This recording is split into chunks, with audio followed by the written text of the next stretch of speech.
Assalamualaikum warahmatullahi wabarakatuh. Saya Febrianti dari kelompok 2 tentang ilmu mawaris akan menjelaskan tentang materi ilmu mawaris. Yang pertama ada pengertiannya.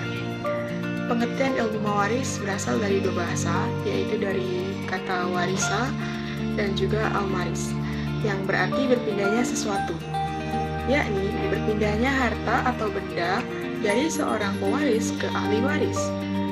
Sedangkan pengertian sendiri dari mawaris adalah tentang pembagian atau siapa yang berhak dan siapa yang tidak berhak, serta kadar yang harus diterima oleh seorang ahli waris tersebut. Selanjutnya saya akan membacakan Quran Surat An-Nisa ayat 11. A'udzubillahi minasyaitonirrajim. Bismillahirrahmanirrahim. Yusikumullahu fi auladikum lizakari mislu hazir unsya'i'il fa'in kunna nisa'an fawqattaini walahunna sulusa ma tarak wa in kanat wahidatan falahan yaswali abaini likulli wahidin minhum masudusu mimma taraka in kana lahu walada fa illam yakul lahu waladu wa warisahu abawahu fali ummihi sudus fa in kana lahu ikhwatun fali ummihi sudusu min ba'di wasiyati yusibiha aw da'ir aba'ukum wa abna'ukum la tadruna ayyuhum aqrabu lakum naf'a faridatan minallah innallaha kana aliman hakima. Shadaqallahul azim. Artinya, Allah mensyariatkan bagimu tentang pembagian pusaka untuk anak-anakmu, yaitu bahagian seorang anak laki sama dengan bahagian seorang anak perempuan, dan jika anak itu semuanya perempuan lebih dari 2, maka bagi mereka 2/3 dari harta yang telah ditinggalkan. Jika anak perempuan itu seorang saja, maka ia memperoleh separuh harta, dan untuk 2 orang ibu bapak, bagi masing-masingnya 1/6 dari harta yang ditinggalkan. Jika yang meninggal itu mempunyai anak, jika orang yang meninggal tidak mempunyai anak dan dia diwarisi oleh ibu bapaknya saja, maka ibunya mendapat 1/3. Jika yang meninggal itu mempunyai beberapa saudara, maka ibunya mendapatkan 1/6. Pembagian tersebut di atas sudah dipenuhi wasiat yang ia buat, atau sesudah dibayar hutang. Tentang orang tuamu dan anak-anakmu, kamu tidak mengetahui siapa di antara mereka yang lebih dekat atau banyak manfaatnya bagimu. Ini adalah ketetapan dari Allah. Sesungguhnya Allah Maha mengetahui lagi Maha bijaksana. Yang kedua ada tujuan secara garis besar ilmu mawaris. Yang pertama, melaksanakan pembagian warisan secara syariat Islam dengan benar. Yang kedua, untuk mengetahui siapa yang berhak dan siapa yang tidak berhak mendapatkan warisan kepada seorang ahli waris. Yang ketiga, untuk melaksanakan pembagian secara adil dan benar agar tidak terjadi perselisihan di antara keluarga. Yang keenam, perwujudan dari ketaatan kepada Allah Subhanahu wa Ta'ala dan dihitung sebagai ibadah. Yang ketujuh, meningkatkan keharmonisan kepada antar keluarga atau antar kerabat sehingga tidak terjadi perselisihan. Yang kedelapan, menyelamatkan harta pewaris sehingga terhindar dari orang-orang yang berebut akan adanya warisan tersebut. Selanjutnya adalah alasan seseorang berhak mendapatkan warisan. Yang pertama, karena ada hubungan keturunan atau kekeluargaan. Di sini maksudnya adalah seperti hubungan antara seorang anak dengan orang tua, baik itu anak laki-laki maupun anak perempuan, selama anak tersebut berhak untuk mendapatkan warisan dari orang tuanya tersebut. Yang kedua, karena adanya hubungan pernikahan. Selama pernikahan tersebut masih berjalan sesuai dengan syariat Islam dan halal dan sah dan serta utuh, maka seorang istri atau seorang suami berhak mendapatkan warisan tersebut. Yang ketiga, karena ada hubungan pembebasan budak. Maksudnya di sini adalah hubungan kekeluargaan yang timbul karena memerdekakan seorang hamba sahaya. Yang keempat, karena ada hubungan agama atau hubungan sesama umat muslim. Selanjutnya adalah penyebab seseorang tidak berhak mendapatkan warisan. Yang pertama, karena orang tersebut murtad. Murtad artinya keluar dari agama Islam.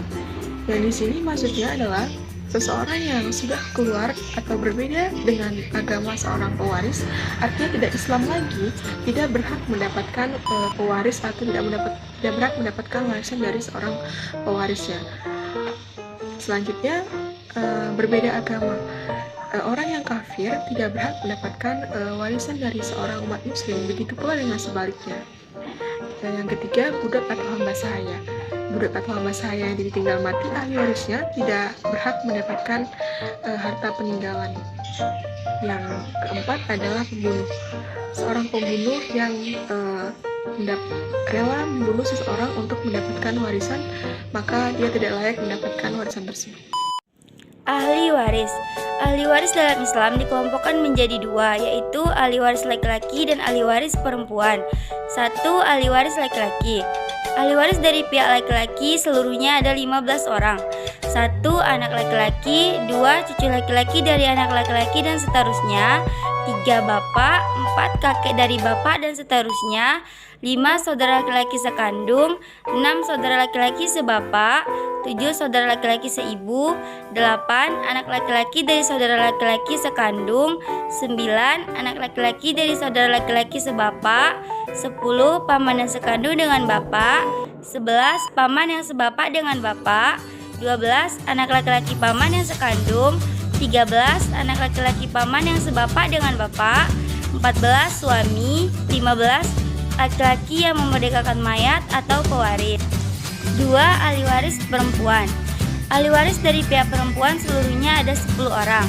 1. Anak perempuan, 2. Cucu perempuan dari anak laki-laki, 3. Ibu, 4. Ibu dari bapak atau nenek, 5. Ibu dari ibu atau nenek, 6. Saudara perempuan sekandung, 7. Saudara perempuan sebapak, 8. Saudara perempuan seibu, 9. Istri, 10. Perempuan yang memerdekakan mayat atau pewaris.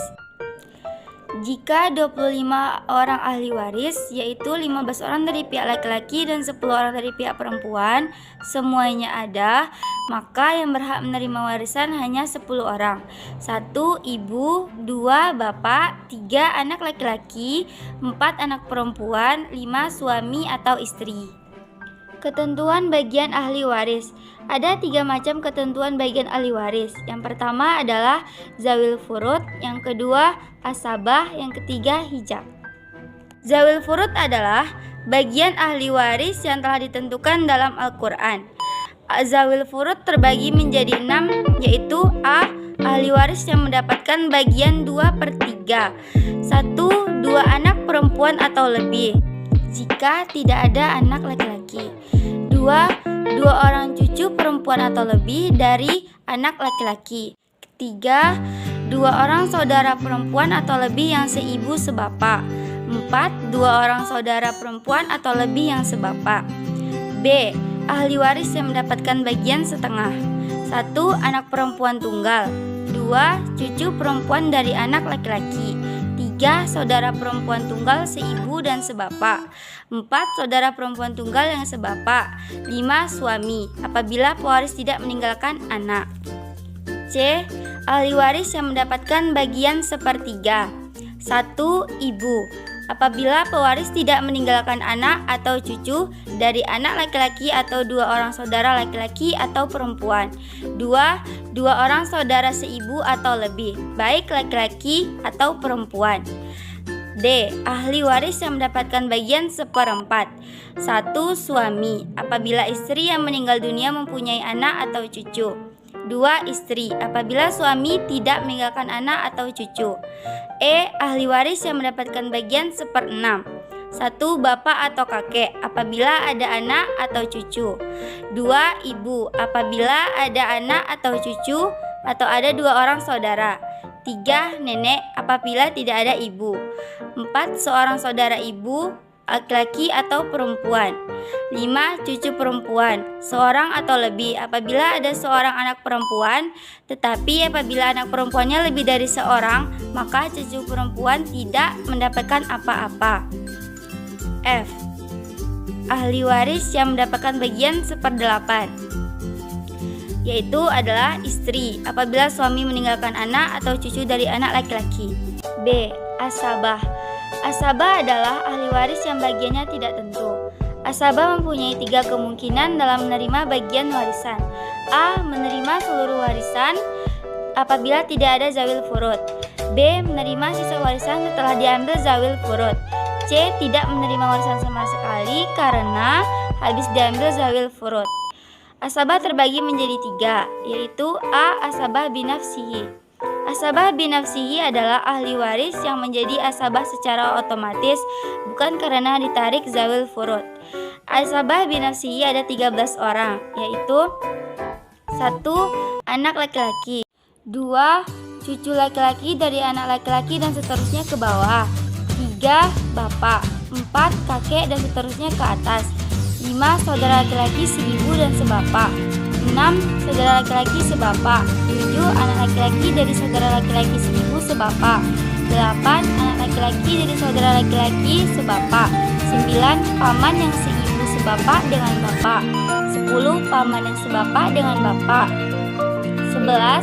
Anak laki-laki paman yang seibu dan sebapak dengan bapak, 12. Anak laki-laki paman yang sebapak dengan bapak, 13. Laki-laki yang memerdekakan pewaris ketika masih menjadi budak.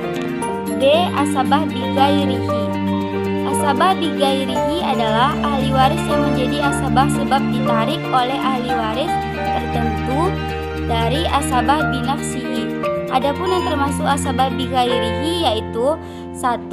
Anak perempuan apabila bersama anak laki-laki, 2. Cucu perempuan apabila bersama cucu laki-laki, 3. Saudara perempuan kandung apabila bersama saudara laki-laki kandung, 4. Saudara perempuan seayah apabila bersama saudara laki-laki seayah.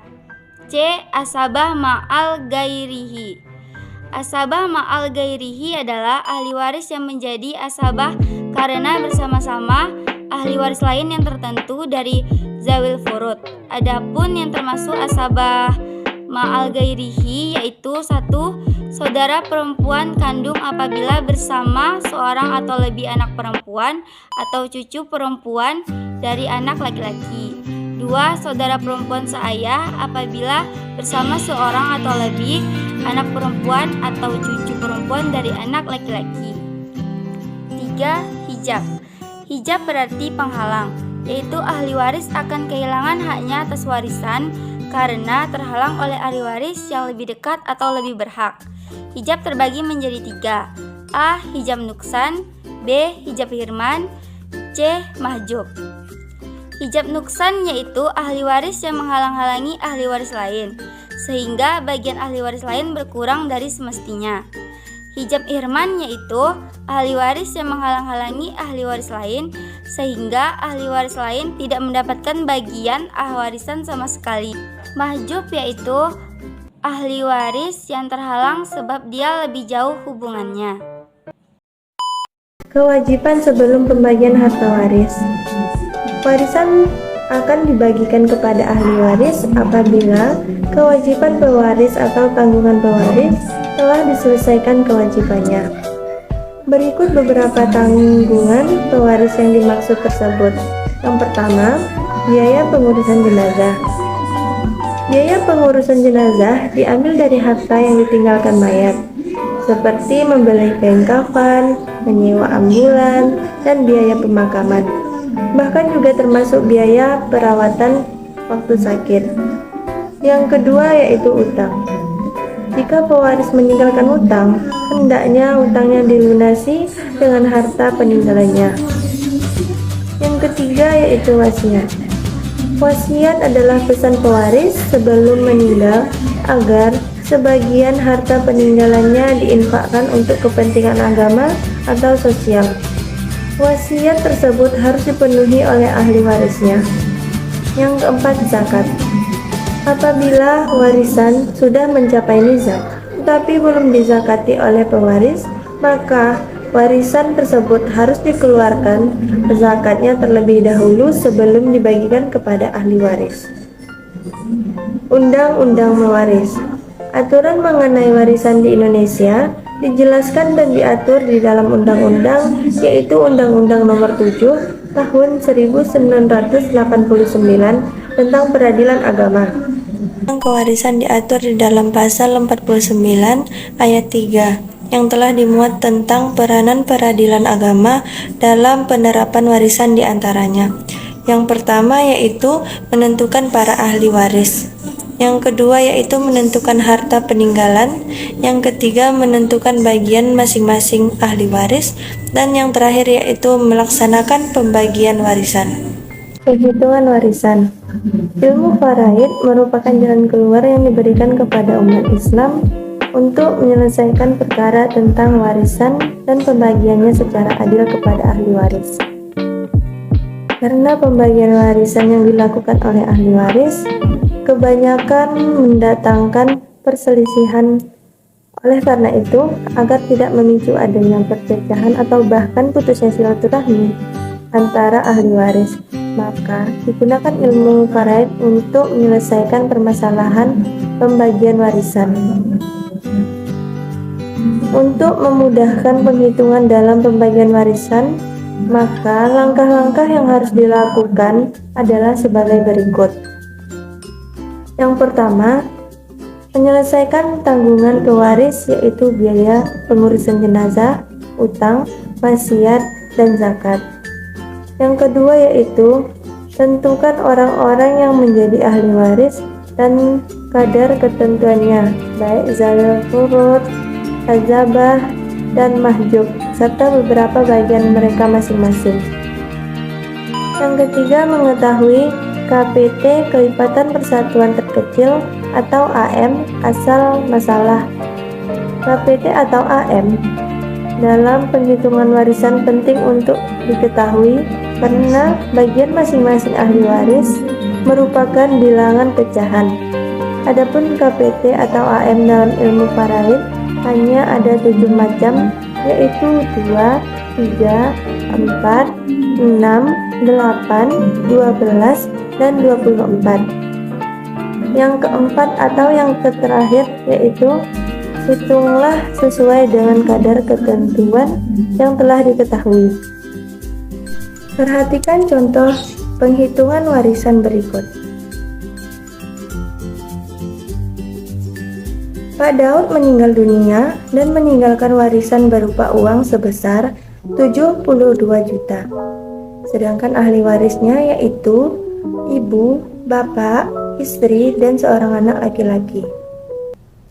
Tentukanlah bagian masing-masing ahli waris tersebut. Penyelesaiannya, ashabul furudnya yaitu ibu mendapatkan 1/6 bagian dari harta, bapak mendapatkan 1/6 bagian dari harta.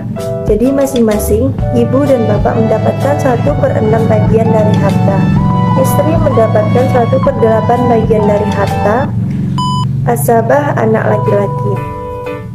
KPT-nya asal masalahnya yaitu 24. Bagian ibu 1/6 dikali 24 yaitu KPT atau asal masalahnya menjadi sekitar 4 bagian. Bagian bapak yaitu 1/6 dikali 24 sama dengan 4 bagian. Jadi jumlah bagian yang didapatkan oleh ibu dan bapak senilai atau sama. Bagian dari istri yaitu 1/8 dikali 24 sama dengan 3 bagian. Anak laki-laki yaitu 24 dikurang 11 menjadi 13 bagian. Jadi jumlah keseluruhan bagiannya yaitu 24 bagian. Jadi bagian ibu dari jumlah peninggalan warisan yaitu 72 juta dikali 4 dibagi 24 yaitu sekitar 12 juta rupiah. Bagian dari bapak yaitu 72 72 juta dikali 4 dibagi 24 sama dengan 12 juta. Bagian dari istri yaitu 72 juta dikali 3 dibagi 24 yaitu sekitar 9 juta. Bagian anak laki-laki yaitu 72 juta dikali 13 dibagi 24 yaitu sekitar 39 juta. Jadi jumlah keseluruhannya menjadi genap 72 juta.